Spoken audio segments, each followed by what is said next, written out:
네, 저는 25년 그 유통기업에서 근무를 했고요. 지금은 이제 작가로 활동하고 있습니다. 네, 퇴직 3년 차입니다. 그 우리가 먹고 있는 농수, 축산물 이런 구매를 하는 머천다이저 역할을 갖다가 거의 대부분을 했다고 보시면 될 것 같습니다. 잘림. 임원은 나가라고 나가야죠. 나가라 그러면 나가는 겁니다.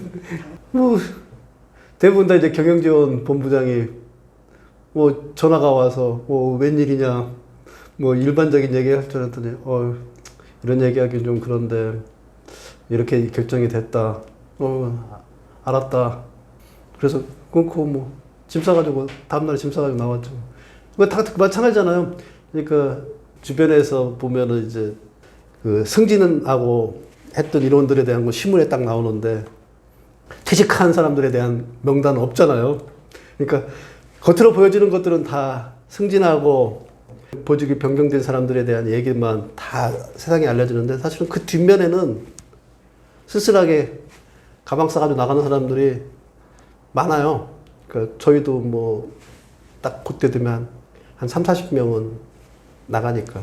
그래서 그런 부분들은 뭐 대부분 다 직장인이 겪게 되는 어찌 보면은 마음의 준비는 해놨는데 준비가 안 되는 막상 딱 들으면 이게 현실인가 싶은 뭐 그런 것들이 딱 퇴직인 것 같아요. 그러니까 순간에는 뭐 아무 생각도 안 들고 내 선배가 했던 것처럼 짐 싸가지고 가야 되는 건가 이 생각만 하게 되는 그런 상황이었던 것 같아요. 제가 한번 입사 원서를 한번 낸 적이 있어요. 근데 떨어졌어요. 그것도 내가 다녔던 회사에 절반 주는 수준의 연봉에 절반 수준 중견기업에 내가 넣었는데 떨어졌어요. 그때 그래서 내가 그동안 이렇게 일해오면서 직장인으로서 일해왔던 내 경험과 내 안에 쌓여있는 실력과 이런 것들이 요 정도밖에 가치가 없는가 하는 생각을 딱 하니까 그 직장 생활에 더 의미가 없어졌던 것 같아요. 그때 딱 그 순간에. 그리고 나란 인간이 이렇게 못났나 하는 자괴감도 들고 그래서 한번 그 입사원서 떨어졌을 때 요즘 제가 와이프가 다시 넣으라고 해도 안 넣는 이유가 떨어질까 봐 그래요, 솔직하게.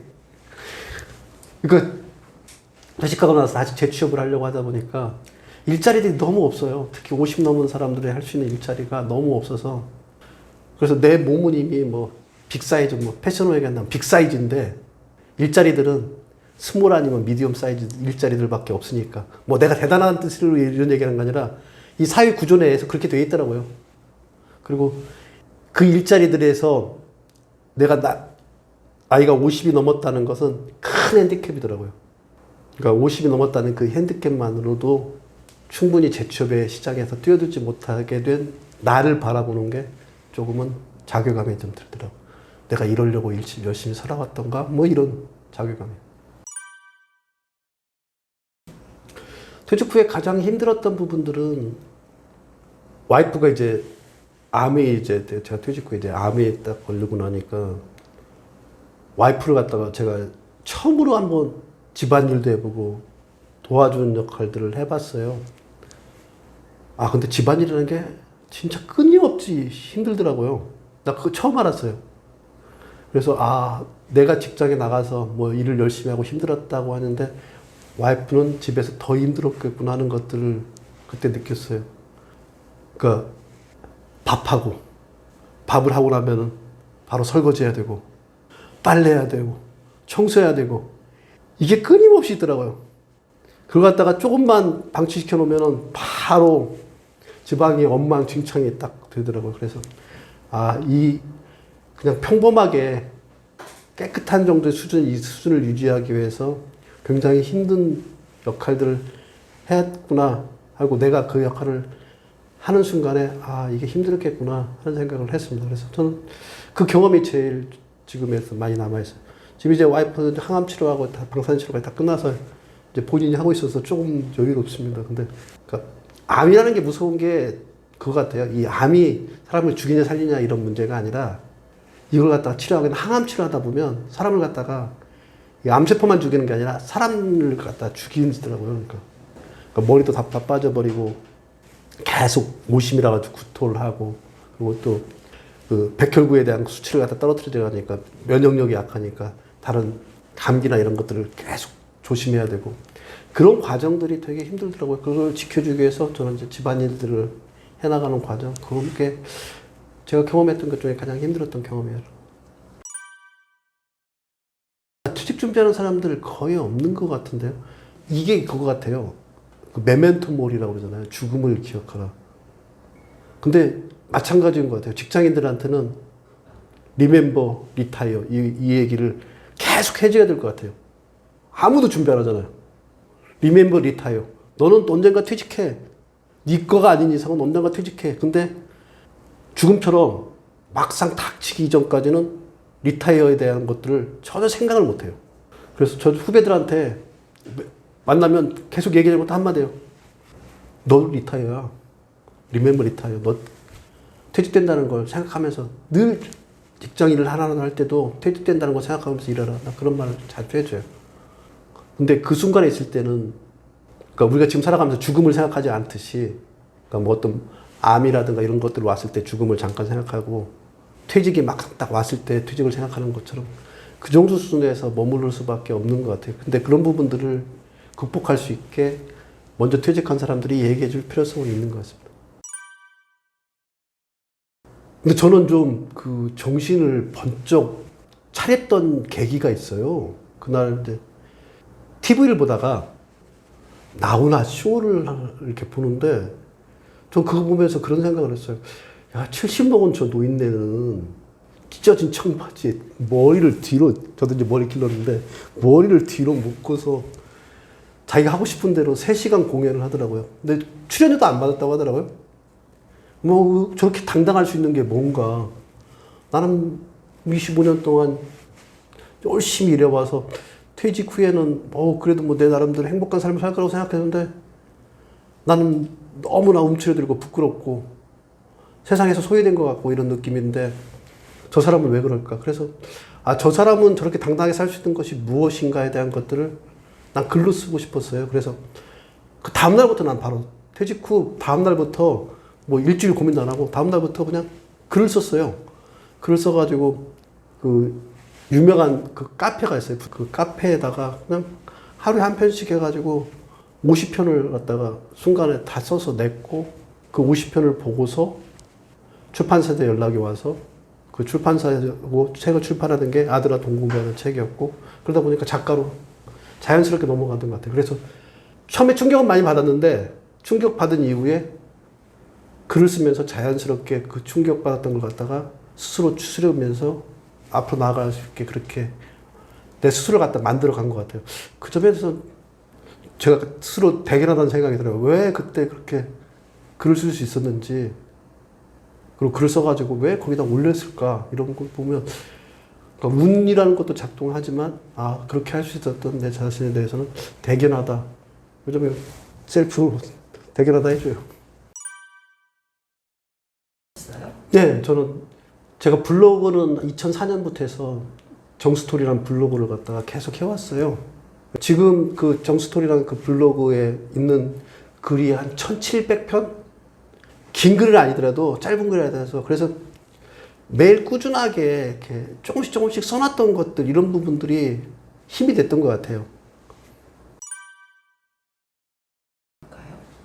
아까 얘기했던 것처럼 나훈아는 저렇게 당당하게 살아가는데 나는 왜 이렇게 살까? 그래서 딱 들어보니까 소득의 종류가 3가지가 구별이 됐던 거예요. 그래서 근로소득, 사업소득, 자본소득이 있는데, 나훈아 그분은 자본소득으로 살아가는데 나는 근로소득. 그러니까 근로소득의 가장 큰 한계가 그잖아요. 퇴직이 있다는 거. 그러니까 퇴직하고 나면 근로소득을 더 이상 볼 수가 없잖아요. 그래서 퇴직이 없는 소득을, 그러니까 퇴직으로 해서 끝나지 않는 소득을 만들어가는 것들을 찾아보겠다, 이런 마음으로 했기 때문에 아들아 돈 공부해야 된다. 원 제목은 아들아 경제 공부해야 한다 했어요. 저는 경제에 대한 구조에 대한 것들을 제가 이해를 못했다고 생각했어요. 그러니까 대기업에서 25년 직장 생활했지만 경영에 대한 깊은 이해도 떨어졌고 경제에 대한 이해도 부족했다. 저는 그래서 경제 문맹이라고 저 스스로를 갖다가 생각했기 때문에 경제 문맹을 탈출하기 위해서 가장 확실한 공부법은 저는 글 쓰면서 공부하는 게 가장 확실한 공부법이더라고요. 그래서 누가 그런 얘기 해야 돼요? 전문가가 책을 쓰는 게 아니라 책을 쓰면 전문가가 된다고. 그러니까 책을 써서 전문가가 되겠다는 그런 생각을 그때 들었던 것 같습니다. 저는 이제 제 경험을 놓고 보니까 5가지를 좀 준비할 필요성이 있는 것 같아요. 첫째 부분은 퇴직 전에 레버리지는 다 없애야 된다고 생각해요. 빚은 퇴직하고 나서 소득이 없는 순간에 가장 강하게 프레스를 가하는 거 제 주변에 보니까 빚이 있는 사람들이더라고요. 그래서 혹시나 뭐 직장에 다니면서는 연끌해가지고 레버리지 이용해서 투자하고 뭐하고 하는 거 다 좋은데 퇴직한 순간이 다가오기 전에 빚은 다 없애라. 그래서 첫 번째 부분은 빚을 없애라가 첫 번째 부분 얘기해주고 싶어요. 근데 의외로 빚을 가지고서 퇴직한 사람들이 많더라고요. 이분들은 그 소득을 벌기 위해서 빠르게 모든 걸 시도를 해요.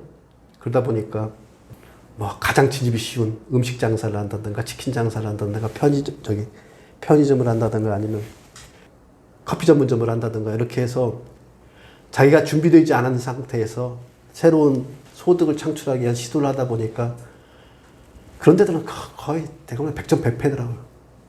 그래서 그렇게 자기가 스스로를 몰아가지 않고 조금은 자기 스스로의 미래를 갖다가 준비할 수 있게 심적인 부담감이 없게 하려고 그러면 빚은 절대로 있으면 안 돼요. 거기다가 플러스 하나 한다면 통장. 자기 연봉 정도의 받았던 연봉 정도의 통장 하나는 여유로 가지고 있어야 된다는 거가 두 번째 부분입니다. 그게 있어야지 아까 말했던 것처럼 조급해지지 않고 조금은 여유 있게 내 미래 설계를 체계적으로 할 수 있어.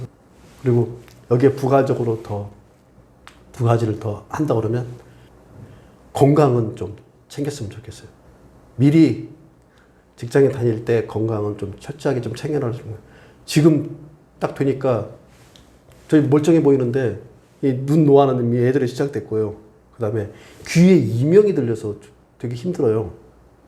그리고 치과 가기가 무서워요. 이거 임플란트 하라고 지금 심는데 어려워.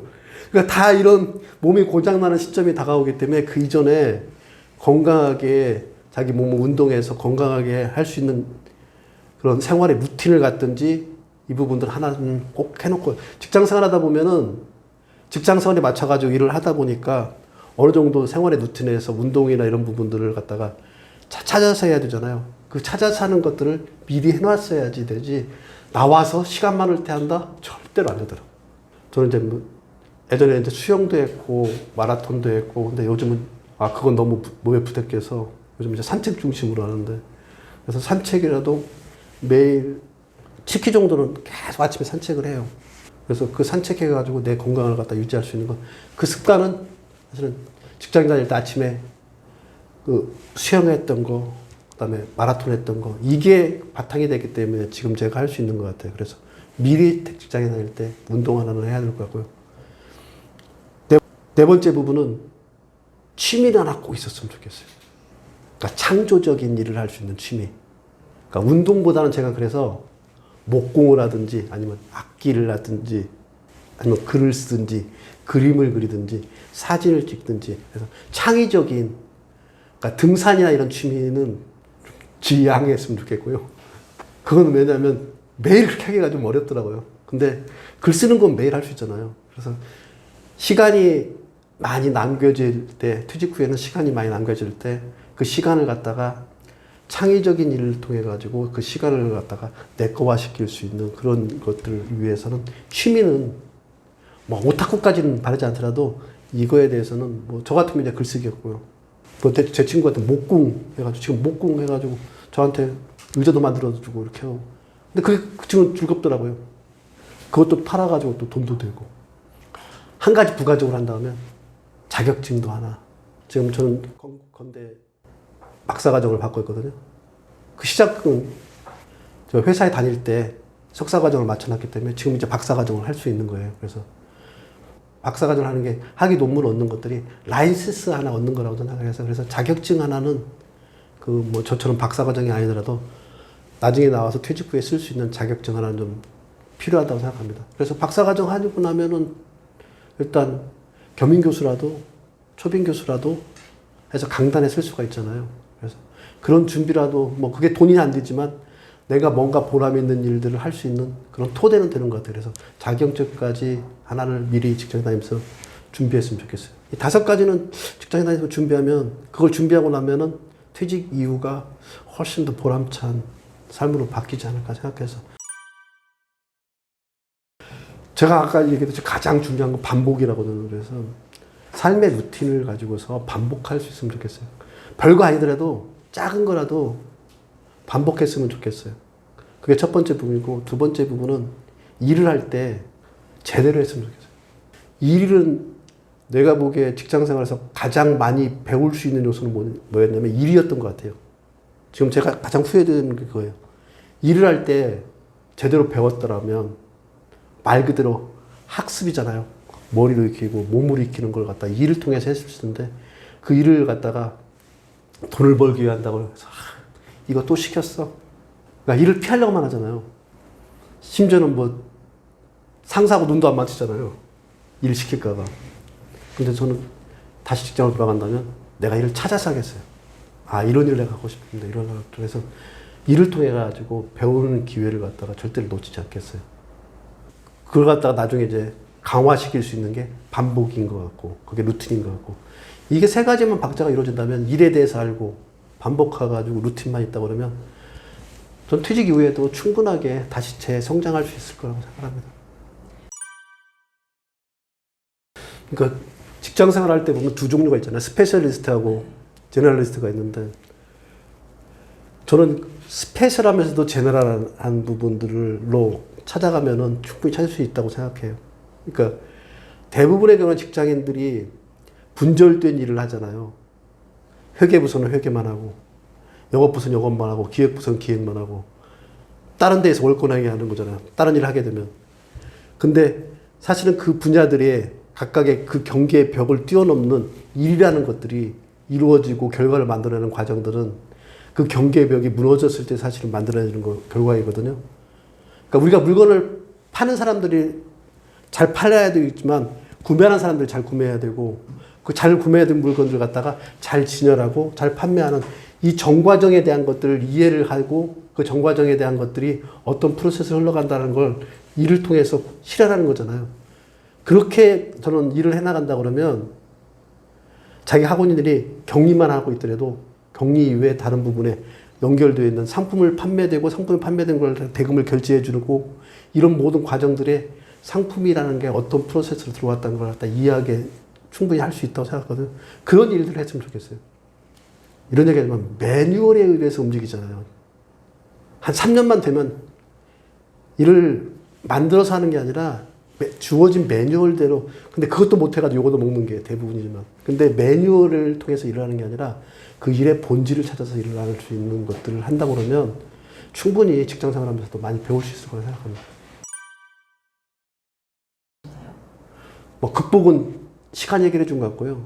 깨지는 건 그냥 순식간에 깨져버리는 것 같기 때문에 깨져버린 상태에서 저 지금도 어젯밤에도 나 잠을 자는데 꿈을 꿨어요. 그 직장 상사한테 욕먹던 꿈을.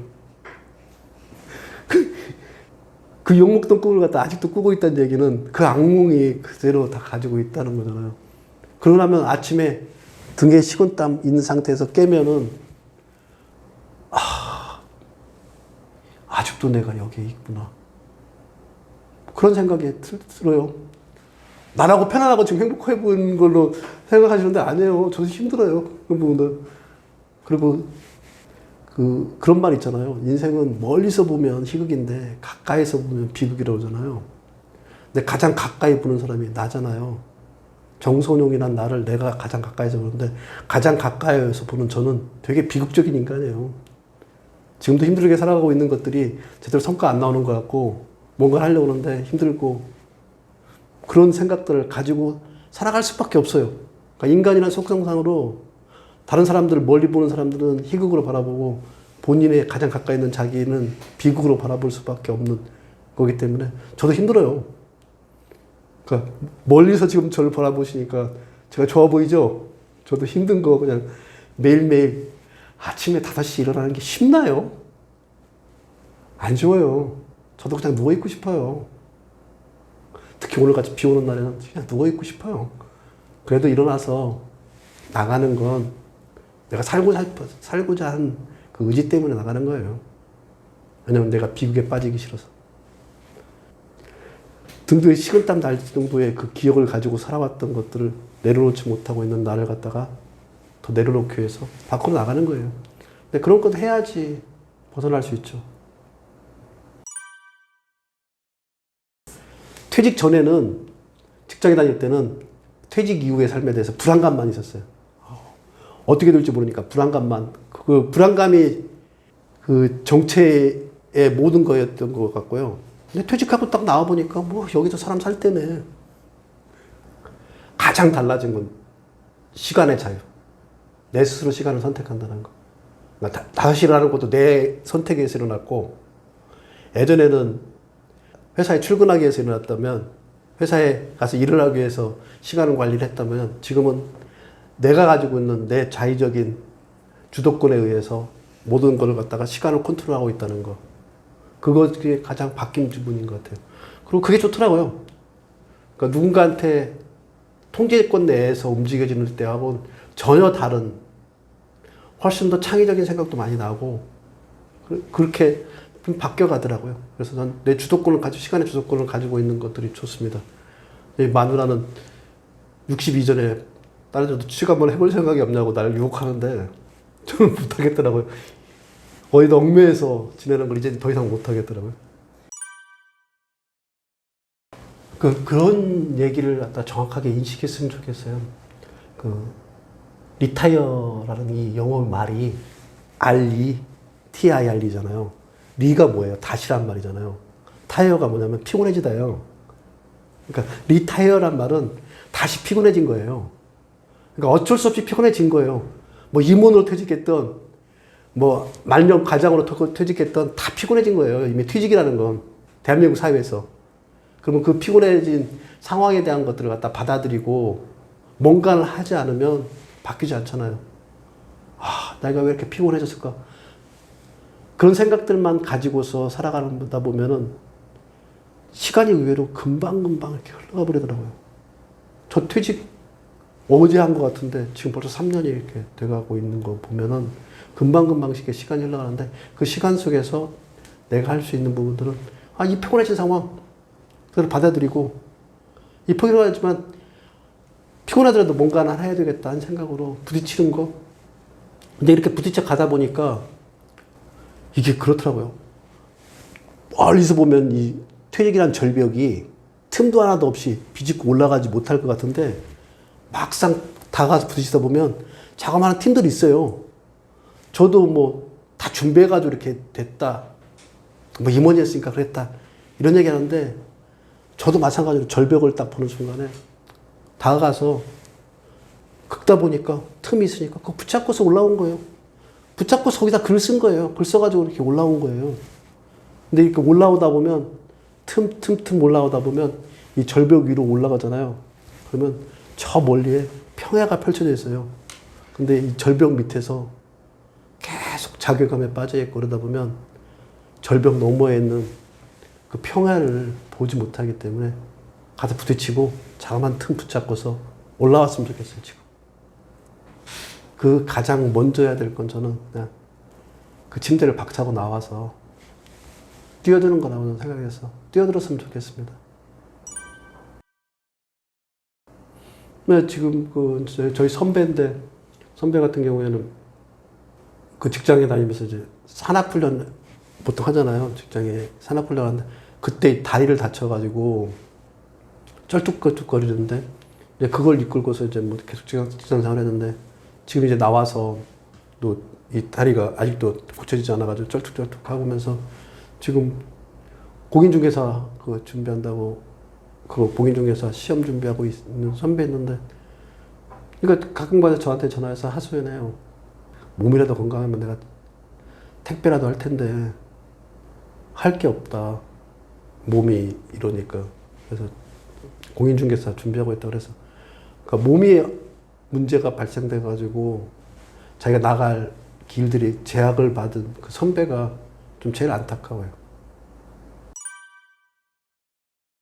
1년에 한 권씩 책을 난 쓰려고 그래요. 그래서 지금 이제 4권째 썼는데 80까지 해서 30권 책을 쓸 수 있는 작가로 계속.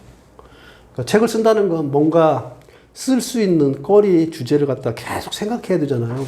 그래서 그걸 계속 생각하는 삶 자체가 아마 저를 갖다가 성장시키는 과정이라고 생각해서 그렇게 해서 성장된 걸 갖다가 후배들한테 좀 나눠주기도 하고 그렇게 살아가고 싶습니다. 희망사항입니다.